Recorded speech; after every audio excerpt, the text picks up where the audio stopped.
The cold was a slow poison that seeped through threadbare clothes and settled deep in bones. The sun hung low, a faint glow behind a wall of steel-gray clouds, promising little warmth. Frost glittered on brittle branches, and the wind moved like a living thing, whispering secrets, carrying lost hopes, biting at cheeks cracked and raw. Through the brittle silence, a lone figure trudged forward, her boots, cracked and worn, pressed heavily into the frozen earth, each step a quiet defiance against the wilderness that had long forgotten mercy. She carried a crude basket, roughly woven and fraying at the edges, balanced carefully against her hip. Inside, nestled under a ragged cloth, were a loaf of bread, hard and dense, its crust cracked and stained by the dust of the trail, and a small, chipped jug of milk, the glass dulled by time and neglect. Her fingers were numb, red and raw from the cold, but she clutched the basket as though it held the last thread of her own fading hope. Her face was shadowed beneath a worn bonnet, dark eyes sharp and steady despite the weariness pressed into every line and hollow beneath her cheekbones. No one in town had cared for her. Not the preacher with his thin, judgmental smile. Not the storekeeper who shut his doors a little tighter when she came near. Not even the children who ran past her like she was a ghost. They had all looked through her, past her, an outcast carved by hardship, broken and unneeded. And yet, with every step she took toward the edge of the settlement, something quiet and unyielding moved in her chest.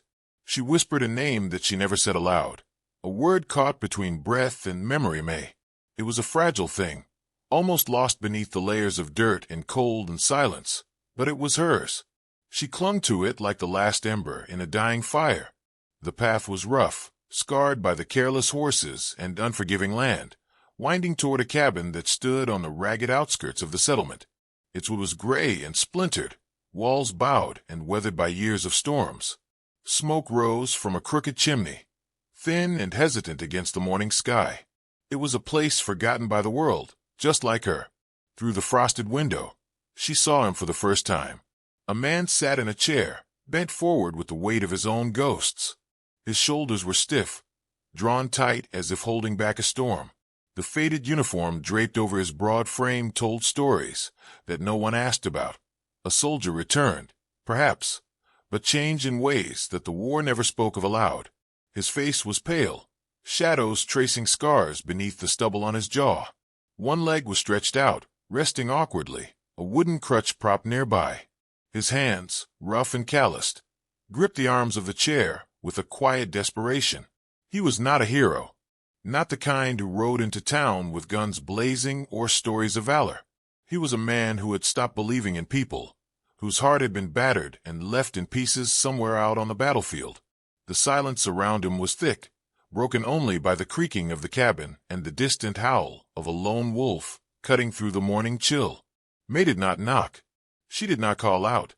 Instead, she set the basket down just outside the door, the bread and milk offering a fragile peace in a world full of broken promises. Then she stepped back, watching, waiting. He did not notice her at first.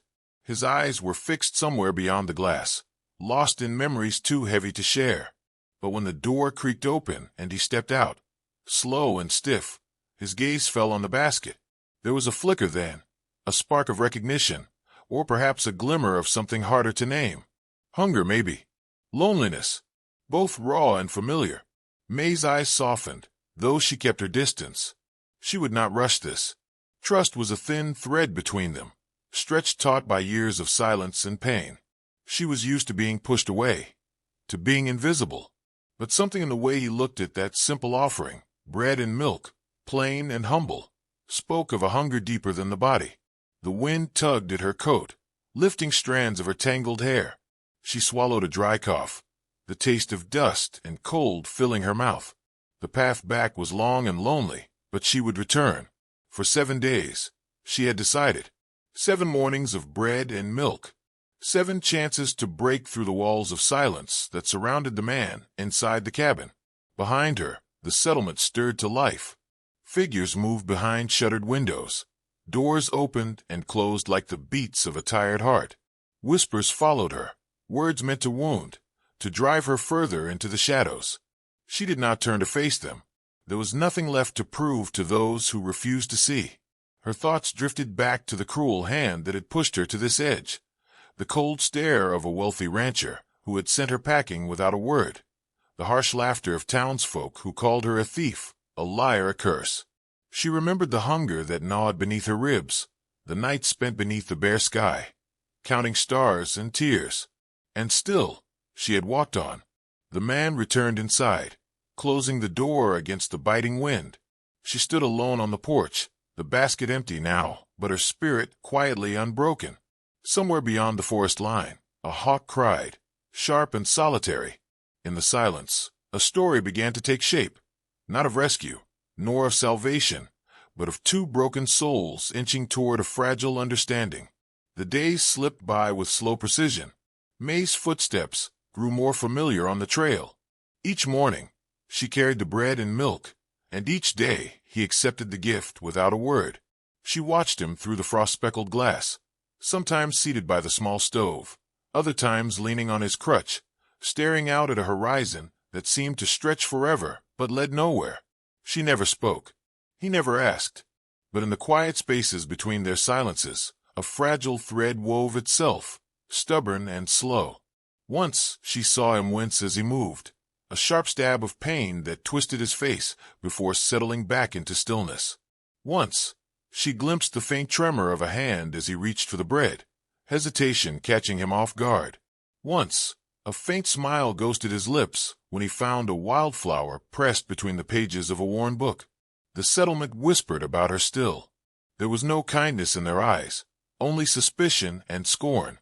She was a woman without a past, without a future, drifting through their lives like a bad dream.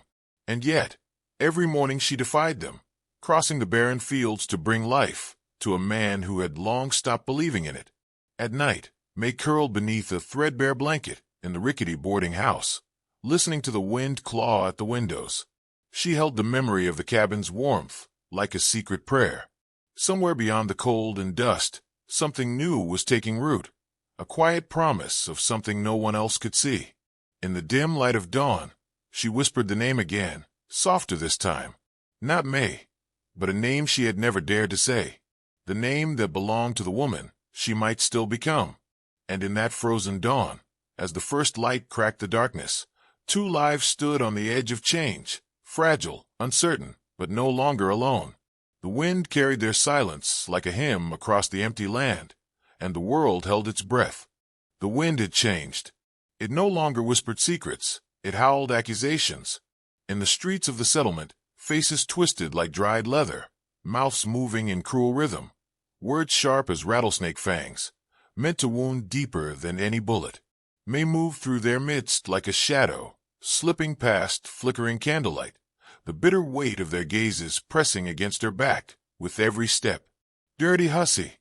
A man spat, fingers pointing as she passed the cracked window of the general store. The owner, a grim-faced woman with arms crossed tight over a bony chest, caught May's glance and shook her head without pity. "No room here for freeloaders," the woman said, voice rough like gravel. May's stomach twisted, the hunger gnawing deeper than the cold. She nodded, biting back words that would fall on deaf ears. Her fingers clenched the ragged basket tighter, knuckles white with effort. Behind closed doors, the murmurs rippled like a sickness. Seen her prowling near the stables, someone whispered, eyes darting toward her. "Thief. Trouble." Another voice added harsher, "She's lucky she hasn't been run out on a rail." May's shoulders hunched under the weight of their judgment, but she pressed on, her steps slow but steady, each one a silent protest against a world that wanted her gone. She was a ghost in their stories, a name spat with venom, a face no one wanted to remember. Yet, beneath the ragged coat and worn boots, something stubborn burned, a quiet resilience they could neither see nor understand. From his cabin, the man watched. Behind the frost-cracked window, his eyes narrowed, not in contempt, but in thought. The harshness of the town unsettled him, stirred something long buried beneath the scars that traced his body like maps of pain. He had learned the language of suffering in the war, the screams, the betrayals, the cold march of death that had claimed friends and buried hope alongside them. He had built walls around himself, high and unyielding, guarding what little remained of his fractured soul. The world outside was a storm, and he had chosen to weather it alone. But as May moved through the town, carrying her burden of bread and milk, those walls trembled, cracking beneath a weight he was not ready to bear. He remembered the faces he had lost, the promises broken like dry twigs beneath his boots. The aching void in his chest was not unlike the hollow in May's eyes, both haunted by ghosts no one spoke of. He debated, silent and torn, whether to step from the shadows or to remain a solitary specter. Each morning, the basket appeared at his doorstep, a ritual as steady as the sunrise. He found the bread hard and dry, the milk sour with age, but he ate, slowly, hesitantly, as though tasting kindness for the first time in years. May would linger just beyond sight, watching, waiting, not for thanks, but because the act itself was a lifeline in the barren landscape they both inhabited. Their understanding grew without words. A glance shared through the cracked window, a breath caught in the cold air. They spoke in silence, in the spaces between wind and wood, in the fragile thread of trust slowly woven between two broken lives. But the world was not kind to those who dared to hope. The sheriff was a broad-shouldered man with a face like weathered stone and eyes that gleamed with bitter authority. He prowled the streets like a wolf hungry for dominance, his spurs jangling as he passed May one afternoon, lips curling in a sneer. "Best you keep to yourself, girl," he said, voice low and dangerous. "Ain't no place here for charity cases or troublemakers." His hand rested heavy on the butt of his revolver, a silent threat that dripped with promise. May met his gaze, unflinching but wary. She didn't answer. Words were weapons she had long since learned to wield only when necessary. The sheriff's contempt was a wall she had hit before, but this time it felt different, sharper, edged with the cold promise of violence. Days later, a cruel ranch owner with a mouth full of curses came to the cabin's edge, his horse snorting and stamping as he glared down at the worn porch. "You feeding that no-good woman again," he spat, eyes flicking to the door. "She's poison for this town. Drag her out, or I will." The man inside shifted in his chair, the pain flaring in his leg like a living thing. But he did not speak. He merely watched, calculating. The storm outside rumbled like a beast awakening, thunder rolling over barren hills, wind tearing at the dry grass like angry fingers. The sky darkened, and cold rain began to fall in sharp, stinging sheets. May stood alone on the muddy path, the basket empty now, but her spirit unbroken. The storm soaked through her thin coat, chilling her to the bone, but she did not move. She waited. The man's voice broke the heavy silence for the first time in days, low and steady as the thunder. "Leave her be." The ranch owner's laugh was cruel. "Or what?" A tense moment stretched thin. The man rose slowly, each movement measured but firm. His crutch thudded against the wooden porch, the sound echoing like a drumbeat in the storm. He stepped forward, limping but unyielding. "You think this town's better than the rest? You think she's not one of us?" His words were quiet, but they carried the weight of conviction. "She's here. She's alive. That's more than most of you can say." The rain fell harder, washing away the dust and grime, but not the bitterness etched into the faces that had gathered. The town held its breath, watching as the man took a stand, not with guns blazing, but with a quiet courage that unsettled the very ground beneath their feet. May slipped inside the cabin, closing the door against the storm. The warmth from the stove seeped into her frozen limbs, but the chill in her heart lingered. Outside, the wind battered the walls, a reminder that the world beyond was still wild, still unforgiving. In the days that followed, the man's presence shifted from shadow to shield. He moved silently through the town, his gaze steady and unyielding whenever the sheriff or ranch owner crossed paths with May. Small acts, an intercepted word, a quiet warning, spoke louder than any gunshot. The nights were long and filled with the howl of wolves, the crack of brittle branches under unseen feet. May huddled by the fire, bread and milk now shared in the safety of the cabin, the quiet companionship stitching a fragile patchwork over wounds neither could voice. Outside, the land stretched barren and cold, a harsh reminder of the fragility of life on the frontier. But inside, beneath the faded walls and whispered promises, something took root. A slow, steady flame against the dark. And though the storm still raged, both inside and out, it was no longer a force that sought to consume. It was a crucible where two souls, battered and broken, began to forge a fragile hope. The dry wind stirred the loose dirt of the main street, carrying with it the sharp scent of sweat and brimstone. May moved through the square, her steps cautious, eyes lowered beneath the brim of her bonnet. The town was alive with a low murmur of voices, but the coldness in their tone was unmistakable. Faces turned, lips curled into cruel smiles and sneers. The hostility that clung to the air was thick enough to choke. She didn't see them coming until the first jeer cracked like a whip. Rough hands grabbed her arm, twisting with practiced cruelty. "Well, if it ain't the bread lady," one of the bullies sneered, a crooked grin splitting his face. "Think you're some charity case? Think you belong here?" The others closed in, surrounding her like a pack of hungry wolves. May's breath hitched in the chill, her eyes flickering between the crowd and the battered basket she still held. The loaf was gone, long eaten, but the memory of it burned in her mind like a promise. A sudden hush fell over the street as a figure appeared at the edge of the gathering. A man stepping from the shadow of a weathered storefront, his gait slow and deliberate. The limp that had once kept him confined to his cabin was there, but so was something new. A quiet resolve, a fire kindled in silence. He did not reach for a gun. There was no bluster, no shout to break the tense air. Instead, his voice came low and steady, carrying weight far heavier than any weapon. "Let her go." The bullies turned, eyes narrowing as they assessed the interruption. The man's gaze was unwavering, cold as steel tempered in the forge of years lost to war and solitude. His presence alone unsettled the crowd, a slow ripple of disbelief spreading among them. "She belongs to no one here," he said, each word measured and deliberate. "And she belongs to no one out there." His chin lifted, and for a moment, the ghost of a soldier who had faced death without flinching shone through. One of the men sneered, stepping forward, but the man shifted his weight, the crutch thudding against the dirt with authority. "Back off."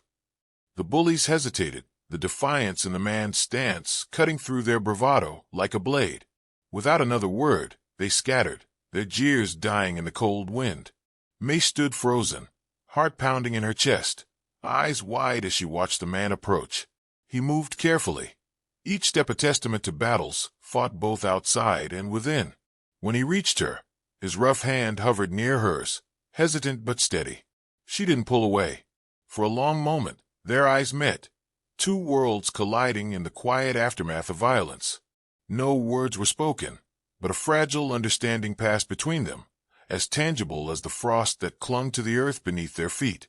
He lifted his hand slowly and brushed a stray lock of hair from her face, the gesture soft against the harshness that had defined them both. In that touch, there was an unspoken question, an offering of trust. May's fingers trembled but found his palm, the warmth of his skin against her coldness anchoring something long forgotten. "I'm Thomas," he said, his voice breaking the silence like the first crack of dawn. She blinked, the name a delicate thread woven into the fabric of her being. "May," she whispered in return. No grand declarations, no promises, just names, spoken like sacred words, passed between kindred souls seeking refuge in a world that had forgotten how to care.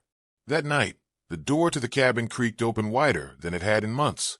Thomas stood aside, the invitation unspoken but clear. May stepped inside, the warmth of the room folding around her like a long-lost embrace. The scent of pine smoke and old leather mingled with the faint tang of earth and rain. Outside, the town held its breath. The silence was heavier than any shout, the unspoken message echoing through empty streets.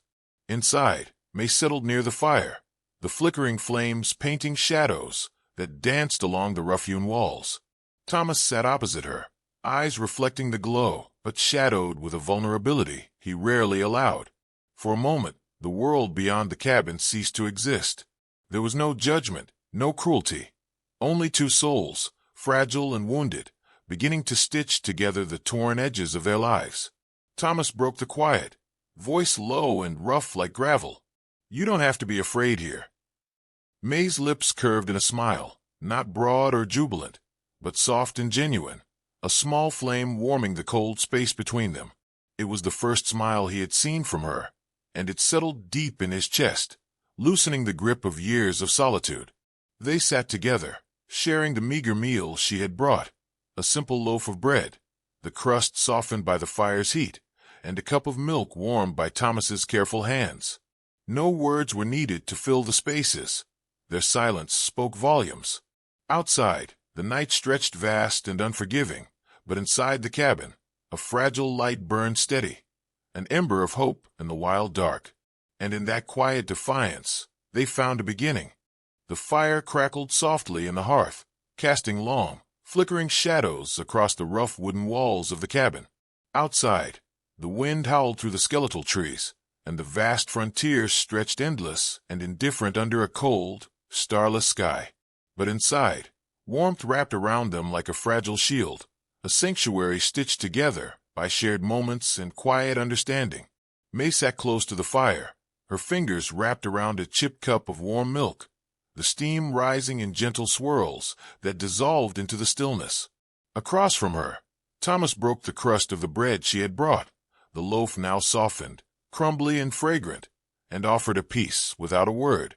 Their eyes met, a subtle acknowledgment passing between them in the silence. The meal was humble, nothing more than bread and milk, but in that simple act lay a profound grace. It was the breaking of hunger, both of the body and the heart, and the first true communion between two souls who had wandered lost for too long. On the small wooden table, a slender carving caught the firelight. Thomas's rough hands had etched their initials, M and T, into the grain, a quiet testament to a bond that was neither hurried nor forced, but earned in the slow rhythm of trust. The letters were imperfect, jagged like the land outside, but they stood there, carved deep and deliberate, a symbol of hope planted in the cracked earth. May traced the carving with a finger, a soft smile touching her lips. For the first time since she had arrived in this harsh world, she felt something tender stirring within her, a fragile possibility, delicate as the flame flickering between them. Thomas watched her, the weight of old sorrows easing just a fraction. The ghosts that had haunted his nights seemed quieter now, held at bay by the presence of the woman who had refused to be cast aside. The cabin creaked with the settling of the night, the shadows on the wall dancing and merging as if drawn together by invisible threads. The shapes leaned close, two figures once fractured and rejected, now entwined in a silent embrace. A single candle flickered on the windowsill, its slender flame a beacon against the deep black beyond. It was a quiet rebellion against the dark, a light that refused to be extinguished no matter how fierce the storm outside. On the table beside the bread and milk, a small iron key rested, its cold metal glinting in the firelight. Thomas had placed it there earlier, the weight of it grounding, a promise and a choice. It was the key to the cabin's door, the threshold between the lonely past and whatever future they might dare to imagine. May's eyes fell on the key, then back to Thomas. He nodded gently, the unspoken question hanging in the air between them. With steady hands, she reached out and took his palm again, the contact a quiet affirmation of belonging. There were no grand promises spoken, no sweeping vows, just the steady beat of two hearts seeking refuge. Outside, the harsh frontier remained a vast, unforgiving wilderness that had swallowed countless dreams. But inside the cabin, in the fragile glow of firelight and candle flame, peace settled like a soft blanket. May leaned against Thomas, her breath warm against his chest. He wrapped an arm around her, careful and sure, as if protecting a precious secret. The silence between them was no longer empty, but filled with something unspoken, something enduring. As the night deepened, their shadows stretched long across the walls, entwined and still. The world outside faded into distant echoes, leaving only the quiet sanctuary of shared warmth and hope.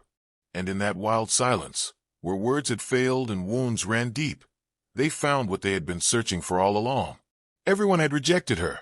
The whispered thought drifted through the room like a prayer. But he took her heart, and in this wild silence, that was all they needed.